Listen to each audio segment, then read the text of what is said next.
ನಮಸ್ಕಾರ ವೀಕ್ಷಕರೇ, welcome back to my YouTube channel. ಇವತ್ತು ನಾನು ಚಿಕನ್ ಸಾರು ಅಥವಾ ಚಿಕನ್ ಕರಿ ಮಾಡೋದು ಹೇಗೆ ಅಂತ ಹೇಳ್ಕೊಡ್ತಾ ಇದ್ದೀನಿ.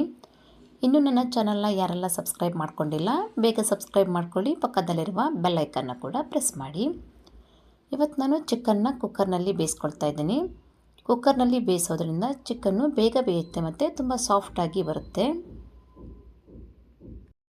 ಚಿಕನ್ನ ಬೇಯಿಸೋದಕ್ಕೆ ಗ್ಯಾಸ್ ಮೇಲೆ ಕುಕ್ಕರ್ನ ಇಟ್ಕೊಂಡು ಅದಕ್ಕೆ 2 ಚಮಚ ಎಣ್ಣೆಯನ್ನು ಹಾಕ್ತಾಯಿದ್ದೀನಿ.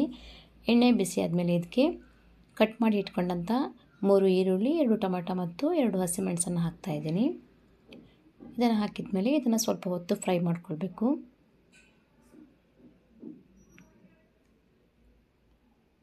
ನಂತರ ಇದಕ್ಕೆ ವಾಶ್ ಮಾಡಿ ಇಟ್ಕೊಂಡಂಥ ಚಿಕನನ್ನು ಆ್ಯಡ್ ಮಾಡ್ತಾಯಿದ್ದೀನಿ.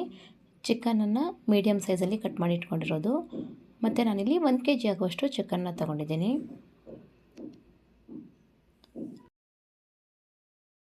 ಇದರ ಜೊತೆಗೆ ಇದಕ್ಕೆ ಅರ್ಧ ಚಮಚದಷ್ಟು ಶುಂಠಿ ಬೆಳ್ಳುಳ್ಳಿ ಪೇಸ್ಟು, ಅರ್ಧ ಚಮಚದಷ್ಟು ಅರಿಶಿಣದ ಪುಡಿ, ರುಚಿಗೆ ತಕ್ಕಷ್ಟು ಉಪ್ಪನ್ನು ಹಾಕಿ ಇದನ್ನು ಒಂದು ಸಲ ಮಿಕ್ಸ್ ಮಾಡ್ತಾಯಿದ್ದೀನಿ. ಮಿಕ್ಸ್ ಮಾಡಿದ ಮೇಲೆ ಇದನ್ನು ಹಾಗೆ 1-2 ಸೆಕೆಂಡ್ಗಳ ಕಾಲ ಬೇಯೋದಕ್ಕೆ ಇಡ್ತಾಯಿದ್ದೀನಿ. ಮತ್ತು ಇದಕ್ಕೆ ತೆಂಗಿನಕಾಯಿ ಹಾಲನ್ನು ಕೂಡ ಆ್ಯಡ್ ಮಾಡಬೇಕು. ಹಾಗಾಗಿ ಒಂದು ಮಿಕ್ಸಿ ಜಾರನ್ನು ತೆಗೆದುಕೊಂಡು ಅದಕ್ಕೆ ಈ ಕಪ್ನಲ್ಲಿ 1 ಕಪ್ ಆಗುವಷ್ಟು ಕಾಯಿ ತುರಿಯನ್ನು ಆ್ಯಡ್ ಮಾಡ್ತಾಯಿದ್ದೀನಿ. ಅದರ ಜೊತೆಗೆ ರುಬ್ಬೋದಕ್ಕೆ ಸ್ವಲ್ಪ ನೀರನ್ನು ಕೂಡ ಸೇರಿಸ್ಕೊಂಡು ಇದನ್ನು ನೈಸಾಗಿ ರುಬ್ಕೊಳ್ತಾ ಇದ್ದೀನಿ. ನಂತರ ರುಬ್ಬಿಟ್ಕೊಂಡಂಥ ತೆಂಗಿನಕಾಯಿ ತುರಿಯನ್ನು ಫಿಲ್ಟರ್ ಮಾಡಿಕೊಂಡು ಹಾಲನ್ನು ಸಪ್ರೇಟ್ ಮಾಡಿಟ್ಕೊಳ್ಬೇಕು. ಮತ್ತು ಅದಕ್ಕೆ ನೀರನ್ನು ಆ್ಯಡ್ ಮಾಡೋದು ಬೇಡ, ರುಬ್ಬುವಾಗಲೇ ನೀರನ್ನು ಆ್ಯಡ್ ಮಾಡಿದ್ದೀವಲ್ಲ ಅಷ್ಟು ಸಾಕಾಗುತ್ತೆ.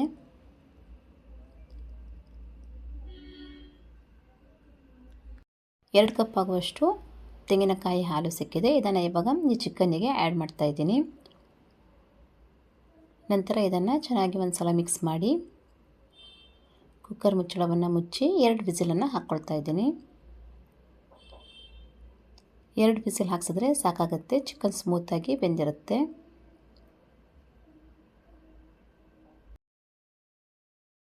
ಕುಕ್ಕರನ್ನು ತಣ್ಣಗಾಗೋದಕ್ಕೆ ಬಿಡ್ತಾ ಇದ್ದೀನಿ. ನಂತರ ಮಸಾಲೆಯನ್ನು ರೆಡಿ ಮಾಡೋದಕ್ಕೆ ಗ್ಯಾಸ್ ಮೇಲೆ ಇನ್ನೊಂದು ಪಾತ್ರೆಯನ್ನು ಇಟ್ಟು ಅದಕ್ಕೆ 2 ಚಮಚದಷ್ಟು ಎಣ್ಣೆಯನ್ನು ಹಾಕ್ತಾಯಿದ್ದೀನಿ. ಎಣ್ಣೆ ಬಿಸಿ ಆದಮೇಲೆ ಇದಕ್ಕೆ 3 ಚಮಚದಷ್ಟು ಧನಿಯಾ, 1 ಚಮಚದಷ್ಟು ಜೀರಿಗೆ, 1 ಚಮಚದಷ್ಟು ಕಾಳುಮೆಣಸು ಮತ್ತು ಅರ್ಧ ಚಮಚದಷ್ಟು ಗಸಗಸೆಯನ್ನು ಹಾಕ್ತಾಯಿದ್ದೀನಿ. ಇದ್ರ ಜೊತೆಯಲ್ಲಿ 12ರಿಂದ 15 ಕೆಂಪು ಮೆಣಸನ್ನು ಕೂಡ ಆ್ಯಡ್ ಮಾಡಿ ಇದನ್ನು ಫ್ರೈ ಮಾಡ್ತಾಯಿದ್ದೀನಿ. ಗ್ಯಾಸನ್ನು ಲೋ ಫ್ಲೇಮ್ನಲ್ಲಿ ಇಟ್ಕೊಂಡು ಇದನ್ನು ಫ್ರೈ ಮಾಡಿ. ಇದು ಸ್ವಲ್ಪ ಫ್ರೈ ಆಗಿದ ಮೇಲೆ ಇವಾಗ ಇದಕ್ಕೆ ಸ್ವಲ್ಪ ಚಕ್ಕೆ, 3 ಲವಂಗ, 2 ಏಲಕ್ಕಿ, ಸ್ವಲ್ಪ ಶುಂಠಿ, 2 ಪಲಾವ್ ಎಲೆ, 2ರಿಂದ 3 ಬೆಳ್ಳುಳ್ಳಿ ಎಸಳು, ಸ್ವಲ್ಪ ಕಸೂರಿ ಮೆಥಿಯನ್ನು ಆ್ಯಡ್ ಮಾಡ್ತಾಯಿದ್ದೀನಿ. ಇದನ್ನು ಕೂಡ 1-2 ಸೆಕೆಂಡು ಫ್ರೈ ಮಾಡ್ಕೊಳ್ಬೇಕು. ನಂತರ ಇದಕ್ಕೆ 2 ಕಟ್ ಮಾಡಿದ ಈರುಳ್ಳಿ ಮತ್ತು 1 ಟೊಮೆಟೊವನ್ನು ಆ್ಯಡ್ ಮಾಡ್ತಾಯಿದ್ದೀನಿ.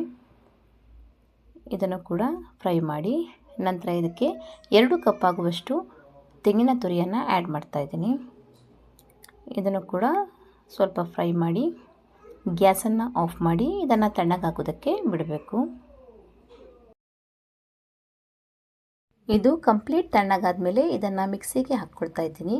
ಬಿಸಿ ಇರುವಾಗ ಮಿಕ್ಸಿಗೆ ಹಾಕ್ಕೊಳ್ಬೇಡಿ, ಮಿಕ್ಸಿ ಹಾಳಾಗುತ್ತೆ. ರುಬ್ಬೋದಕ್ಕೆ ನೀರನ್ನು ಹಾಕ್ಕೊಂಡು ಇದನ್ನು ನೈಸಾಗಿ ರುಬ್ಬಿಟ್ಕೊಳ್ತಾ ಇದ್ದೀನಿ. ನಂತರ ಕುಕ್ಕರ್ ಮುಚ್ಚಳವನ್ನು ಓಪನ್ ಮಾಡಿ ಇದನ್ನು ಒಂದು ಸಲ ಮಿಕ್ಸ್ ಮಾಡ್ಕೊಳ್ತಾ ಇದ್ದೀನಿ. ನಂತರ ಇದಕ್ಕೆ ಅರ್ಧ ನಿಂಬೆಹಣ್ಣಿನ ರಸವನ್ನು ಆ್ಯಡ್ ಮಾಡ್ತಾಯಿದ್ದೀನಿ. ಇದನ್ನು ಹಾಕಿದ ಮೇಲೆ ಪುನಃ ಒಂದು ಸಲ ಮಿಕ್ಸ್ ಮಾಡಿ ಗ್ಯಾಸನ್ನು ಆನ್ ಮಾಡಿ ಇದು ಸ್ವಲ್ಪ ಕುದಿಯೋದಕ್ಕೆ ಬಿಡಬೇಕು. ಇದು ಈ ಥರ ಕುದಿಯೋದಕ್ಕೆ ಸ್ಟಾರ್ಟ್ ಮಾಡಿದ ಮೇಲೆ ರುಬ್ಬಿಟ್ಕೊಂಡಂತಹ ಮಸಾಲೆಯನ್ನು ಆ್ಯಡ್ ಮಾಡಿ ಪುನಃ ಒಂದು ಸಲ ಮಿಕ್ಸ್ ಮಾಡ್ತಾಯಿದ್ದೀನಿ. ಬೇಕಿದ್ದರೆ ನೀರನ್ನು ಆ್ಯಡ್ ಮಾಡ್ಕೊಳ್ಳಿ. ಈ ಹದದಲ್ಲಿದ್ದರೆ ಸಾಕು. ಇದನ್ನು ಒಂದು 10ರಿಂದ 15 ನಿಮಿಷ ಕುದಿಯೋದಕ್ಕೆ ಬಿಡಬೇಕು.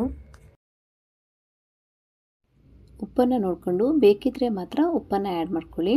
ಪುನಃ ಒಂದು ಸಲ ಇದನ್ನು ಮಿಕ್ಸ್ ಮಾಡಿ ಕುದಿಯೋದಕ್ಕೆ ಬಿಡ್ತಾಯಿದ್ದೀನಿ. ಇವಾಗ ಲಾಸ್ಟಲ್ಲಿ ಇದಕ್ಕೆ ಕಟ್ ಮಾಡಿ ಇಟ್ಕೊಂಡಂತಹ ಕೊತ್ತಂಬರಿ ಸೊಪ್ಪನ್ನು ಆ್ಯಡ್ ಮಾಡಿ ಗ್ಯಾಸನ್ನು ಆಫ್ ಮಾಡಿ ಇದನ್ನು ಸರ್ವ್ ಮಾಡಿ. ಚಿಕನ್ ಸಾರನ್ನ ರೈಸ್ ಜೊತೆ, ಚಪಾತಿ ಜೊತೆ, ನೀರು ದೋಸೆ ಜೊತೆ, ರಾಗಿ ಮುದ್ದೆ ಜೊತೆ ಯಾವುದ್ರಲ್ಲಿ ಕೂಡ ತಿನ್ಬೋದು, ಚೆನ್ನಾಗಿರುತ್ತೆ. ನಾನು ಹೇಳ್ಕೊಟ್ಟಿರುವಂಥ ರೆಸಿಪಿ ನಿಮಗೆ ಇಷ್ಟ ಆದರೆ ಲೈಕ್ ಕೊಡೋದನ್ನು ಮರಿಬೇಡಿ. ನೀವು ಕೂಡ ಇದನ್ನು ಟ್ರೈ ಮಾಡಿ. ಪ್ಲೀಸ್ ಸಬ್ಸ್ಕ್ರೈಬ್ ಮಾಡಿ, ಫ್ಯಾಮಿಲಿ ಮತ್ತು ಫ್ರೆಂಡ್ಸ್ ಜೊತೆ ಶೇರ್ ಮಾಡಿ. Thank you.